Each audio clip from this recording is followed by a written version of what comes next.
Sweta Ratu Kencana ing Majapahit.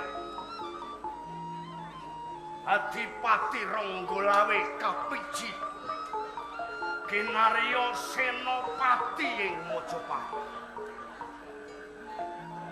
Mangkate Senopati Majapahit kanthi nitih turangga sarta joli jempana miwah pinayungan song-song agung Bentuah Tuban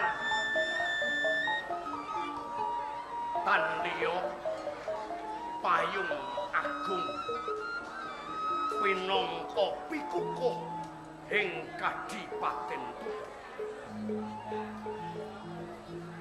Budalku mbutuhake sratining Bentuah payung agung. Sira kinarya prajurit ing Tuban ngapit mangkate Ranggalawe.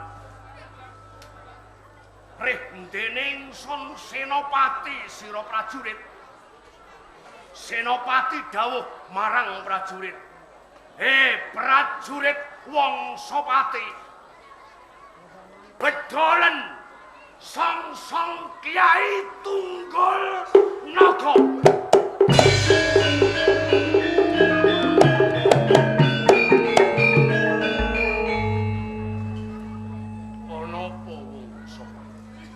Wangsapati rasaning Sun sajiwa kalawan payung Tunggul Naga Bentuah ing Tuban. Mangkating Sun kinarya Senopati totoane Tuban lan Majapahit. Lamun ingsun tanpa cinaketan Bentuah ing Tuban, ateges ingsun dudu senopati kang pinilih, kang darbe daya kekuatan mancing ing rana Mandalayuda. Menika miyos saking bumi Tuban, Kadipaten Tuban. Badhe Brubo Kadipaten Tuban.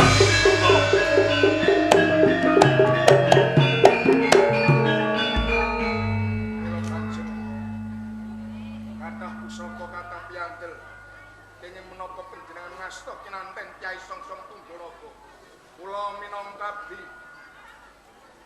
minangka prajurit utung kabalana remuk kasawurna sendika lampahi ingsun Adipati kaweca sabdaning Wangsapati lamun Tuban bakal dumadi brubuh yen kasunyatane Tuban dumadi brubuh Ranggalawe kukut yen maneh Wangsapati.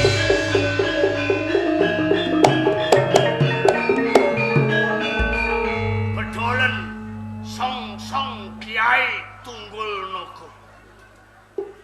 Nanging kanjeng Ratri welas dumateng warga mandhaping para kawula niki tasih kepengin ngayom dumateng resi. Aku pengayom maring Tuban Wangsapati.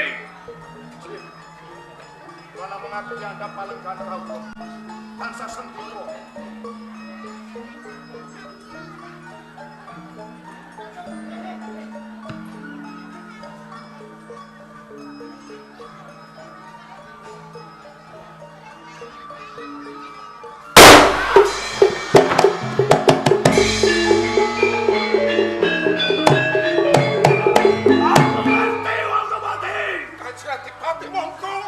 Sampun ngantos kabegel kowe sratining payung agung ing Tuban. dereke mangke kula nyaket. Sampun wecah yo nyembyok dumateng raga. Rasamu jiwamu wis manunggal kalawan payung agung Tuban. Kyai Tunggul Naga. Aja ngendon-ngendoni tentu dadi senopati Majapahit Wangsapati. Tidak